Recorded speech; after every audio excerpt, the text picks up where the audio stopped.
السلام علیکم الحمد للہ والصلاة والسلام علی رسول اللہ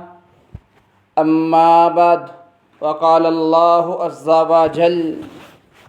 من یطیع اللہ والرسول فقد فاز فوزا عظیما۔ معزز سامعین، اگر ہم رب کے قرآن کا مطالعہ کریں اور رسول اللہ صلی اللہ علیہ وسلم کا فرمان پڑھیں تو ہمیں بہت سارے ایسے واقعات اور احادیث مبارکہ ملیں گی کہ جس کے اندر رسول اللہ صلی اللہ علیہ وسلم نے فرمایا، اگر میرے امتی، میرا کلمہ پڑھنے والے، مجھے ماننے والے میری بات کو مان لیں تو بات ماننے کی وجہ سے غفر لہ ما تقدم من ذنبہ، فرمایا میری بات ماننے کی وجہ سے ان کی زندگی کے پہلے گناہوں کو معاف کر دیا جائے گا۔ اور اللہ رب العالمین بھی یہی فرماتے ہیں، من یطیع اللہ والرسول فقد فاز فوزا عظیما۔ جو شخص بھی اللہ کے رسول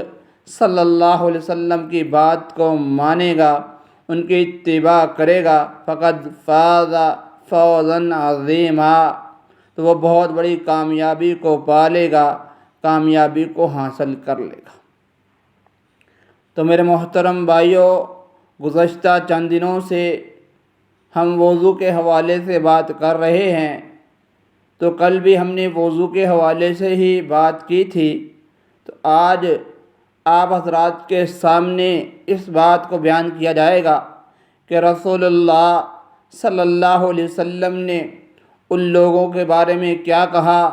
جو وضو کرتے ہیں اور وضو کرنے کے بعد 2 رکعات پڑھتے ہیں، ان کو انعام کیا ملتا ہے اور 2 رکعات پڑھنے کے فائدے کیا ہیں، 2 رکعات پڑھنے کا فائدہ کیا ہے۔ تو میرے محترم بھائیوں، اگر ہم اللہ کے نبی علیہ الصلاۃ والسلام کے فرمان کو پڑھیں، صحیح بخاری کا مطالعہ کریں، تو رسول اللہ صلی اللہ علیہ وسلم کا فرمان بھی ملے گا اور اللہ کے نبی علیہ الصلاۃ والسلام کا عمل بھی ملے گا کہ اللہ کے نبی علیہ الصلاۃ والسلام جب وضو کرتے تو وضو کرنے کے بعد کیا عمل کرتے، اور اللہ کے نبی علیہ الصلاۃ والسلام نے فرمایا کہ جو شخص، جو بھی میرا امتی وضو کرے اور وضو کرنے کے بعد یہ عمل کرے تو اس عمل کو کرنے کی وجہ سے غفر لہ ما تقدم من ذنبہ، ایسے شخص کے زندگی کے پہلے گناہوں کو معاف کر دیا جاتا ہے۔ تو میرے محترم بھائیوں، صحیح البخاری کے اندر حدیث موجود ہے، عبداللہ بن عباس رضی اللہ تعالیٰ عنہ بیان کرتے ہیں، اور انہی کے ساتھ عبداللہ بن زید رضی اللہ تعالیٰ عنہ بیان کرتے ہیں کہ انہوں نے کہا کہ پانی منگوایا، پانی لایا گیا۔ عبداللہ بن عباس رضی اللہ تعالیٰ عنہ بیان کرتے ہیں اور عبداللہ بن زید رضی اللہ تعالیٰ عنہ بیان کرتے ہیں کہ پانی لایا گیا، اور پانی لانے کے بعد پھر دونوں ہاتھوں کو دھویا گیا، پھر دونوں ہاتھوں کو 3 دفعہ دھونے کے بعد پھر 3 دفعہ کولی کی، اور 3 دفعہ کولی کرنے کے بعد پھر ناک میں پانی چڑھایا گیا، ناک کو اچھی طرح صاف کیا گیا،